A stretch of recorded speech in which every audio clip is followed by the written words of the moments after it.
এই তাহলে সে যার কথা তুমি অনেক বলো। Hello Rocky. তাহলে খাওয়া শুরু করে যাক। এই ছেলের নাম রকি কেন? নাম তো হিরো হওয়া দরকার। আমার কি দেখতে খুব বাজে লাগতেছে নাকি? এমনি তাকে আছে এখন আমার দিকে। মাস্টার্স কোথায় করবি? এখনো ঠিক করিনি কোথায়। আমি চাই আমার বংশের সবচেয়ে শিক্ষিত মেয়ে তোকে বানাতে চাই। আর ওকে, আমাদের সাইডের যে ফরেন ইঞ্জিনিয়ার আছে না, সে কল দিছে করতো। Hello, how are you? Is everything all right? No, I cannot hear you. Hello? Khalil ভাই, একটা কথা জিজ্ঞেস করতাম। জি আপু, শিওর। রকিকে দেখে তো ওয়েল এডুকেটেড ফ্যামিলির ছেলেই মনে হয়। দেখলাম খুব সুন্দর করে ইংলিশে কথা বলে। ও তো ঢাকা ইউনিভার্সিটি থেকে পড়াশোনা করছে।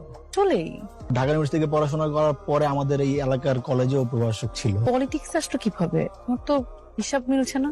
না মিলাটাও স্বাভাবিক, বিশাল কাহিনী। ছোট করে একটু বলি, ওর একটা বোন ছিল, বোনটা মাশাআল্লাহ দেখতে শুনতে অনেক সুন্দর। সুন্দর হইলে যে বিড়ম্বনায় মেয়েদেরকে পড়তে হয় আর একার বখাটে পোলাপান গুলো বোনটা খুব ডিস্টার্ব করতো। জিনিসটা ডিস্টার্ব করার পর্যন্ত যদি সীমাবদ্ধ থাকতো তাহলে হয়তো কোনো ঝামেলা হইতো না। চাউরা পোলাপান গুলা বোনটা একটা সময় তুলে নিয়ে গেছে। বোনটা তুলে নিয়ে গেছে, ওই মুহূর্তে একটা ভাই আসলে কি করবে, কোনো ভাইরা যা করতো রকি একই কাজ করছে, সামতো পিড়াইছে।